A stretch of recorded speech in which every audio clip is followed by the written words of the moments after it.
आज ये क्रिसमस मना रहे हैं क्या आशुतोष? मेरी क्रिसमस। नहीं, मुझे तो डर लगता है कहीं क्रिसमस बनाऊं और कहीं से आके लोग मेरे घर को तोड़ फोड़ दे तो फिर मैं क्या करूंगा। एक तरफ प्रधानमंत्री जी जाके चर्च में हिस्सा ले रहे हैं और दूसरी तरफ आप देखिए किस तरीके से तोड़फोड़ चल रही है। क्या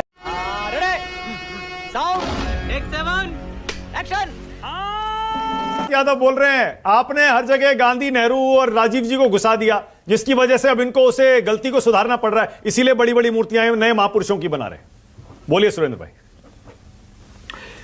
दो चीजें हैं मानक भाई। पहली बात, हमारा प्रेरणा स्तर को लेकर के कोई विरोध नहीं, लेकिन जो दूसरी बात है जो अभी सिद्धार्थ जी ने कही तो कि भाई इन्होंने बलिदान दिया, तो ना अटल बिहारी वाजपेयी का कोई बलिदान है देश के लिए, ना दीनदयाल उपाध्याय का कोई बलिदान है देश के लिए, ना श्यामा प्रसाद मुखर्जी का कोई बलिदान है देश के लिए।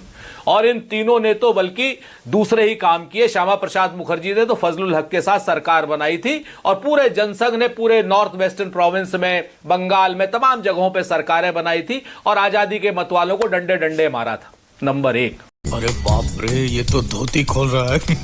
नंबर दो, आज की डेट में हमारा कोई विरोध नहीं है, इनके अपने महापुरुष हैं, बनाते रहें, अपनी जगह पर है। लेकिन जब ये बात करते हैं 450 नाम की, तो इनको याद रखना चाहिए कि इनके पुरखों ने नहीं देश की आजादी कराई थी, इनके पुरखों ने अंग्रेजों की दलाली की थी और पेंशन खाई थी। जिसने आजादी कराई थी वो नाम रखेंगे और आगे भी दिल खोल के रखेंगे। भाई आपके पास महापुरुष है ही नहीं तो आप करोगे क्या? आज की डेट में मैं तो एक मांग करता हूं, ये कहते हैं कि दीनदयाल जी के नाम की हत्या हुई थी, बिल्कुल हुई थी भाई। आज की डेट में नीचे भी सरकार इनकी, ऊपर भी सरकार इनकी, नगर निगम भी इनका, क्यों नहीं जांच कराते हैं? अटल बिहारी वाजपेयी से लेकर के सारी भाजपा हमारे ऊपर आरोप लगाती थी कि आप सीबीआई जांच नहीं करा रहे हो, फलानी जांच नहीं करा रहे हो। अब करा करके कर दो ना। अटल बिहारी वाजपेयी और दीनदयाल को अगल बगल खड़े इससे ज्यादा भाई नहीं आप दिल से बोलते हैं, तगड़ा बोलते हैं आप। सुनिए, हाँ, मैं ये पूछना चाह रहा हूं, आपने कहा अपने महापुरुष ये इनके पास है नहीं, मतलब आप ये कह रहे हैं दीनदयाल उपाध्याय, श्यामा प्रसाद मुखर्जी महापुरुष नहीं थे, अटल बिहारी वाजपेयी भी महापुरुष नहीं थे? Good question, you are a good question. Atal Bihari Vajpayee ji प्रधानमंत्री थे, नेता थे, इनकी प्रेरणा बनानी चाहिए, बिल्कुल अच्छी बात है। हाँ। श्यामा प्रसाद मुखर्जी और दीनदयाल जी से हमारा वैचारिक मतभेद है, उन्होंने कोई बलिदान देश के लिए नहीं दिया। जिम्मेवारी से कहता हूं, इन तीनों लोगों ने कोई बलिदान देश के नहीं। बस मुझे यही सुनना था, कम से कम वाजपेयी जी को महापुरुष मानते हैं ना, बस मुझे यही सुनना था। और सुनिए आपको बात बताता हूं। हाँ। जी, और दूसरी बात मैं आपको बताता हूं, आज की बात करते हैं ये लोग। हाँ। अब मैं तो जिम्मेवारी से कहता हूं कि श्यामा प्रसाद मुखर्जी की हत्या या दीनदयाल उपाध्याय की हत्या की जांच कराते क्यों नहीं है?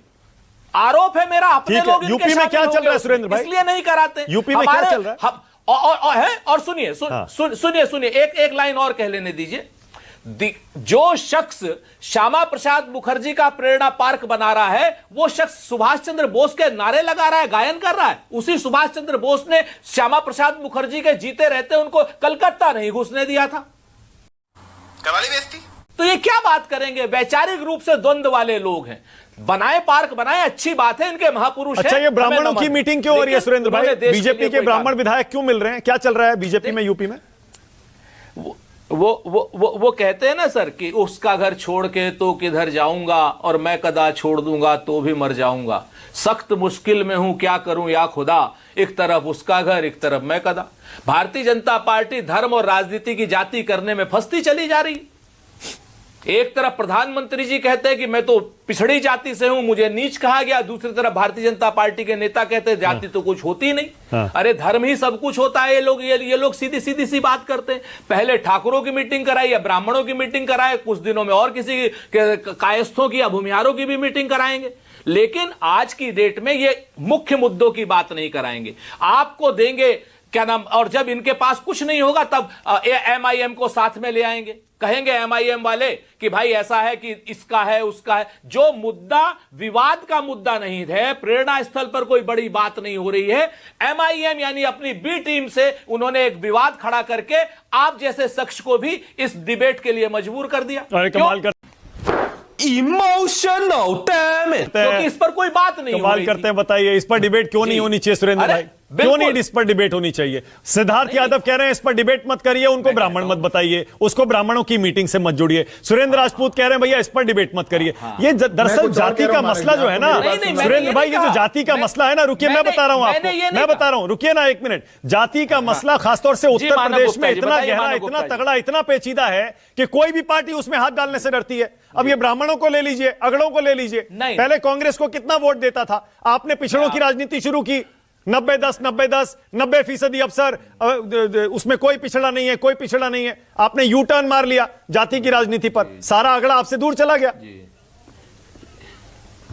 ठीक है, आप वाह बेटा, लगता है तुम गू खा के ही मानोगे। अगड़ा हमारे से अब अभी दूर चला गया। 2014 तब तो हम 2014 में तो नहीं थे, क्या नाम भी इस तरीके की बात कर रहे थे। हमने तो अभी बात करनी शुरू की, हमने अपनी गलती मानी। आज की डेट में अरावली पर्वत तमाम अगड़ों की बात छोड़िए, तमाम अडानियों को जब दिया जा रहा है तो वहां नल की बात कर रहे हैं, नील की बात कर रहे हैं, कोल की बात कर रहे हैं, भील की बात कर रहे हैं, पिछड़े की बात कर रहे हैं, दलित की बात कर रहे हैं, आदिवासी की बात कर रहे हैं, और हम तो आगे भी करेंगे। भारतीय जनता पार्टी को अगर आप इस चीज को देखिए कि भारतीय जनता पार्टी अपने आंतरिक द्वंद्व में क्यों फंस रही है, भारतीय जनता पार्टी आज की डेट में अपने आंतरिक द्वंद्व में क्यों फंस रही है। आपको ब्राह्मणों का वोट नहीं चाहिए क्या सुरेंद्र भाई? कांग्रेस को नहीं चाहिए, समाजवादी पार्टी को नहीं चाहिए, इंडिया गठबंधन को नहीं चाहिए? नहीं, फिर से हमें तो ब्राह्मणों का वोट जानिए, हमें ब्राह्मण ठाकुर सारे भारतीयों का वोट चाहिए, हिंदू मुसलमान सिख ईसाई, हर्षवर्धन त्रिपाठी का भी चाहिए हमको, देवेंद्र यादव का भी चाहिए। हर्ष भाई ने आज अच्छी बात, अच्छा ठीक है, सुनिए एक सेकंड सुरेंद्र भाई, नहीं आप बहुत चतुर हैं। यादव को एक बात याद दिलाना चाहता हूं, सिद्धार्थ भाई आप तो पढ़े लिखे आदमी यार, व्हाट्सएप से मत पढ़ के आया करो।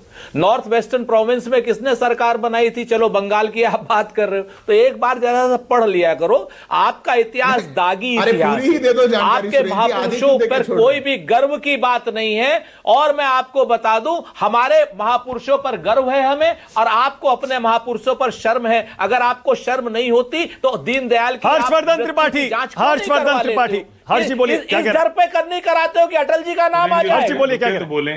तुम्हें शर्म है? कुछ शर्म आया है पे होनी चाहिए कि 2027 के लिए क्या बीजेपी का अपना घर मजबूत रहेगा या नहीं रहेगा, या वहां भितरघात होगा, एक दूसरे को पटकनी हराने की कोशिश की जाएगी। ठीक है आशुतोष, लगे हाथों थोड़ा सा आपका असेसमेंट मैं चाह रहा हूं। अभी तो हालांकि बहुत टाइम है चुनाव में, आपको लग रहा है लोकसभा चुनाव 2024 का यूपी का नतीजा देखते हुए बीजेपी के लिए बहुत मुश्किल है उत्तर प्रदेश की राह 27 में? मैं आपसे एक सवाल पूछ लेता हूं। 2023 में जब भारतीय जनता पार्टी ने मध्य प्रदेश, राजस्थान और छत्तीसगढ़ जीता था, और उसके बाद जब अयोध्या मंदिर का इनॉग्रेशन हुआ था, तब किसने सोचा था उत्तर प्रदेश के अंदर भारतीय जनता पार्टी की सीटें 33 हो जाएंगी, गोरख और अयोध्या में भारतीय जनता पार्टी हार जाएगी, वाराणसी में प्रधानमंत्री जी का अपना क्षेत्र था, वहां पे उनकी जीत का मार्जिन कम हो जाएगा। तो राजनीति के अंदर एक हफ्ते के अंदर, 2 हफ्ते के अंदर क्या हो जाएगा कुछ पता नहीं। लेकिन आज की तारीख में अगर ये अंदरूनी लड़ाई अगर इनकी शांत हो जाएगी तो भारतीय जनता पार्टी लड़ाई में मजबूती के साथ रहेगी। ठीक है, आपने प्यारी समझ गई। आज ये क्रिसमस मना रहे हैं क्या आशुतोष? मेरी क्रिसमस? नहीं, मुझे तो डर लगता है कहीं क्रिसमस बनाऊं और कहीं से आके लोग मेरे घर को तोड़ फोड़ दे तो फिर मैं क्या करूंगा। एक तरफ प्रधानमंत्री जी जाके चर्च में हिस्सा ले रहे हैं और दूसरी तरफ आप देखिए किस तरीके से तोड़फोड़ चल रही है। क्या इस तरीके से भारत की छवि अंतर्राष्ट्रीय स्तर सुधरेगी? क्या ऐसे भारत विश्वगुरु बनेगा? और अभी तक मैंने नहीं देखा किसी भारतीय जनता पार्टी के वरिष्ठ नेता ने इसकी भर्त्सना की हो। नहीं, आपने ये जो पहना है ना, लाल जो पहना है, इसलिए मैंने पूछा आपसे कि आज थोड़ा क्रिसमस का माहौल लग रहा है। अपने जीवन में तो रोज क्रिसमस है भाई, रोज दिवाली है, रोज ईद है। अच्छा ठीक है, अब ये किसी को बुरा लग रहा हो तो बात अलग है। ठीक है, बहुत बढ़िया। करवा ली बेइज्जती? देखिए, मैं बड़े गर्व से इस बात कह सकता हूं, अभी कुछ महीने पहले मैं न्यू जर्सी में था, दिवाली का मौका था, और इतनी बड़ी संख्या में वहां हिंदू इकट्ठा थे, और इतना बड़ा भंडारा वहां चल रहा था, और हम सब लोगों को गर्व हो सकता है, इस पर होना भी चाहिए। वहां पूजा पाठ हो रही थी, लोग अपने भारतीय परिधान में वहां घूम रहे थे, और किसी ने आके उनको डिस्टर्ब करने की कोशिश नहीं की, और बहुत बड़े एरिया में यह चल रहा था न्यू जर्सी में, मैं आपको बता रहा हूं। इसी तरीके के कार्यक्रम दूसरे उनके शहरों में भी मैंने देखा। तो भाई अगर हिंदुस्तान में अगर कोई, मैं बिल्कुल आज जो बात आज हर्षवर्धन जी ने कही, मैं उनकी बात से पूरी तरीके से सहमत हूं। ये तरीका ठीक नहीं है। और एक बात और बता दूं, अभी मानिक जी अगर आप थोड़ा सा इसको चेक कराइएगा, उत्तर प्रदेश के अंदर जहां पे क्रिसमस के दिन स्कूल्स बंद रहते थे, स्कूल खोले गए हैं क्या? मैं अभी गूगल कर रहा था तो मैंने एक जी न्यूज देखी है, जिसमें यह जानकारी मिल रही है Christmas holiday cancelled in UP schools in 2025, why December 25 will be A school day.